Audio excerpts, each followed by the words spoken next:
lift that thing up and Wow. them things would go out. Yeah, let's go play with the copperheads. Oh, yeah. Oh, that's bad. Remember Jack used to pull us up the road in the Yeah. bike? Jack had a car. We'd go down the golf course on a bike, and it was down a hill about a mile and a quarter or Mile something, long, yeah. down Pleasant Valley. Well, after caddying all day in the hot sun, we'd be tired as hell, you know. So Jack would be driving home, so we'd tie a rope on the back bumper, tie it on the bumper bar, on the handlebars of the car, and he'd pull us up.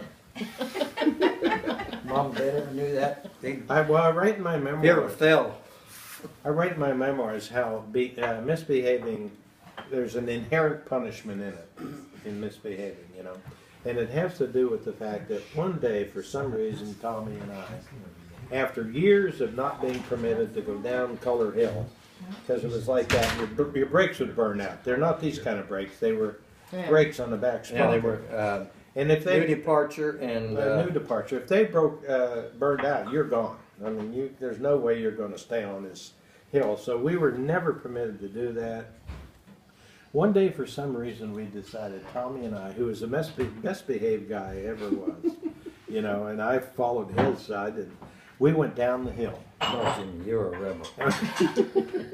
And we got down there, and we had misbehaved, and they laid that bike down, and George Ferrari in the tractor backed over the bike. Broke And that. it bent the Oh, sprocket. yeah. And we spent about 2 hours with a hammer trying to straighten out this sprocket so that we could get back home. Well, I guess we got it straightened out enough to get back home when we started, and both of my tires went flat, pushing it up should this call mile Frank and to a half fix it. long hill. You know, and by the time we got home, I had nightmares for at least 4 weeks. John, you talk about I had nightmares, you know, about that thing, and so there's inherent punishment in misbehavior. You know, my parents didn't have to They didn't do have a clue. anything. Yeah, I punished myself for weeks and weeks and weeks with, yeah. oh, You remember old Mikey Cortell? yeah. This kid lived across the street from us. He wasn't very athletic and he never showed up much, but we played together sometimes. We had one bike between us. And we used to sometimes take the bike down the golf course and Jack would bring us back. Now Mikey decided he was going to go down the caddy. And he had a brand new bike. And we had what we called a rough spot on the road. So you had to watch out for the Part of rough the road spot. had washed away, yeah. It was a bend in the road, and because of it wasn't done properly, the road slipped halfway over the hill. And they just came in and put gravel on it and patched it up like they, you know. So Mikey's heading down to the golf course, and he hit that rough spot. I shouldn't laugh, poor guy. He spent the rest of the summer in bed with I don't know what all he did. Scuffed up his arm, broke his. Well, the other thing, there were, back in West Virginia, it was highly segregated in the town we were in. Oh yeah. There was Colored Hill, Calico Hill. Calico Hill, where all the black folks lived, and they were They restricted. went to Dunbar. They the were school was really Dunbar. restricted. There was a black high school, and they were restricted. That was it, you know what I mean? You didn't. But there was one family that lived out near the golf course, Here's. 5 miles outside of town. Herbert and Junior Hare. Here. Herbert and Junior Hare. And Herbert eventually became a professional boxer and was quite successful. Yeah. Junior went to jail. But at any rate, Herbert and Junior, He's the best one in the corrections. we had only maybe 5 or 6 caddies on the golf course with Herbert and Junior and the McElwains, and they would wait until we got to their house, which was about a mile away from the golf course, and then we had a foot race with Herbert and Junior and the McElwains because it was first there, first out. That was it. Yeah, Herbert and Junior, they'd be sitting in the yard waiting for us. Waiting for you. We'd worked all the way to that point, and they took off running. You'd think they'd get an early start, but they enjoyed the Herbert and Challenge Junior. of. the challenge. Herbert and Junior Hare. Take this home tonight and read it. Or take it home and read it over. Yes, we've got several. You don't have to finish it. Wow. Yeah. It goes on. I mean, that's, Hey Frank, that's chapter 1. Let us know when you're Yeah. done with it. When you're done with Anyway, chapter 1, we'll give The you the rest early of it. part, and if you've got any little anecdotes I may have to wrote make in some it- corrections. to Yeah, this it's- part. it's- I've- I would make some. Hey, I've don't worry, observed we this made a evening, lot. I may Frank, have to don't make say a that few because corrections she's in charge. She's the publisher. She's the editor also. And don't the make editor, any- the- Well, Yeah. we did have to make changes because I believe he wrote something about me being fired from Frisch's, so I had to. Yeah, okay. Yeah, that- Well, Terry has said to me a number of times, I'll be talking to her about things, but she doesn't have any access to any of this, you know, I mean, she never experienced any of this. And she'll be saying, you ought to tell Jimmy that. You ought to send him a note and tell him that. And I don't remember, I don't write them down, I don't remember them, but I wish I did. You need to start writing your Sometimes they- memoirs. There's things that come up, you know, and I say, oh yeah, we used to whatever. Or even with these guys. All this stuff you need to write down, and obviously John knows it because he's heard it, but you gotta put it in writing. These are great stories. And he's even said a few things that I haven't heard or even added on to. I got a few He's more. told me. Jimmy, Frank, the other thing is, Jimmy, Frank. is that we really wish you would have. Tommy calls me Sean. Hey, that's the way it is. We really should. I don't know who I am. Mom, It doesn't matter. Mom calls me Tom because her younger brother Tom. Ann calls me Jamie. Claire called me Patrick not that long Yeah, I ago. did. Scott, Dad calls me Frank all the time. We should have really before Claire published them, because she was the Well, I typed the it all. publisher. We won't talk about We that. should have sent them to you for There's certain correction. words that We should have sent you a you wanted the straight poop. Huh? The straight rough through, draft. All right. because I think he is. Well, you know, there are two reasons I did that. Number one, it dawned on me one time that Father McSwiggin had given our dad a house in the cemetery, the 3-room house, Yeah. and that's where we grew up. And I never thought to ask my dad Why? what it was that he had done for Father McSwiggin that caused him to give my dad Mm-hmm. a Well, house. Father McSwiggin was the pastor at St. Paul's. Yeah.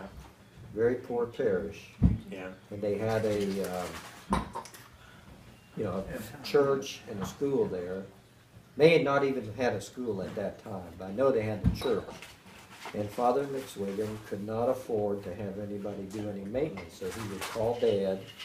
Dad would go down and do the plumbing and the electricity. Yeah. And he did that for so many times that Father McSwiggin came up one day and he said, Well, at any rate, I never he knew. said, guys are John, good tag team. John, it was a little one House. in the cemetery. He said, I can't pay you, but I'm going to give you this property. Where were they before that? We grew up in the cemetery. No, I know, but before he gave him this property, where did they live? Well, they lived in, Jack was born in Wheeling. Wheeling was Okay. yeah. Okay. Tommy was born in Weirton, and I don't know where they So lived. did they live like in an apartment? I or? don't know. I have no idea. But they moved back to Wheeling. apartment. And Tommy would, Jack and Tommy would bug Mom all the time. He couldn't talk very well, but he'd always say to Mom, I want to go back to the working house. They working. So they moved back there, and I don't know where they lived. Uh-huh. But But Dad, this- Father McSwiggin You was didn't from know Ireland. until. Oh, he was? He's from Ireland? Oh, yeah. McSwiggin was from, he was, from way out, Yeah. way back. Where did he But you know, have, the reason I. Huh? how did he have an occasion to give It was a out- Catholic Well, cemetery. did Well, you hear? Charlie, if you'd seen the house, Part of the parish.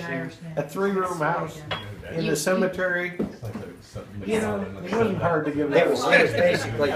was basically a shack.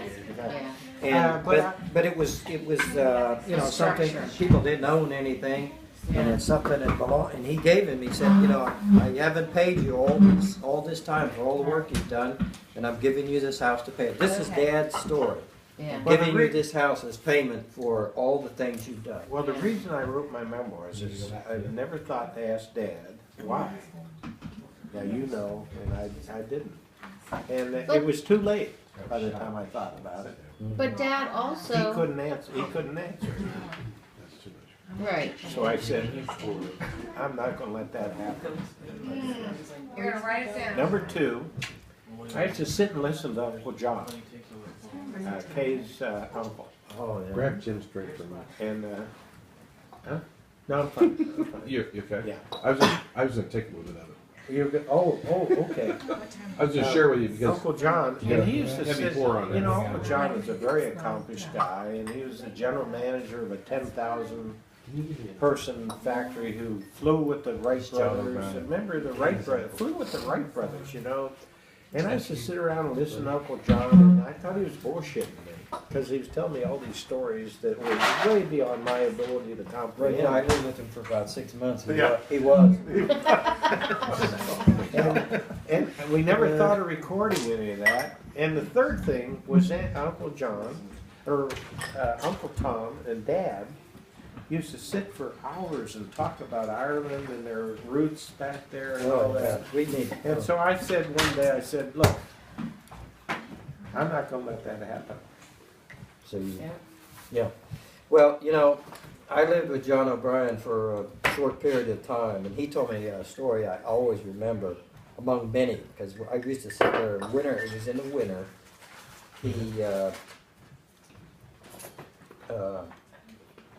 He kind of he was retired, Yeah. but he didn't you know, just sit at home. He went to Oh, he was various members of meetings boards. and on and on and on. So Yeah. he kept very abreast. He was a mover and shaker in Dayton. He used to tell me these stories, you know, I just sit there and listen.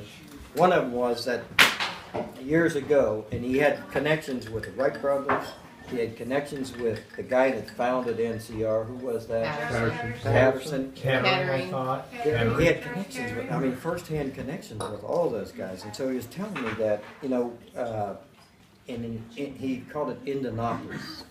I don't know if you ever heard him talk. He never said Indianapolis, he said Indianapolis. Indianapolis. Well, there was a car company in Indianapolis, and they were trying to figure out how to, these were old cars they were producing, and they were trying to figure out how to paint the steering wheels. Okay? And when they painted them, when you just sprayed them, you know, 90% of the paint went in the air or on the ground or anything, and just the little rims and everything got a little bit of paint. Well, he and 2 or 3 of these other guys figured out how to do that. And what they did was they put a charge in the paint and they put a charge in the steering wheel. And when the guy pulled the gun, all the paint went to the steering wheel. Well, there were stories like that, and he told me that, he said, you know, they got the patent on that. Yeah. I mean, and that, I mean, night after night I sat there for 6 months. You know, Frank, Listening to his- Frank, I have to tell you,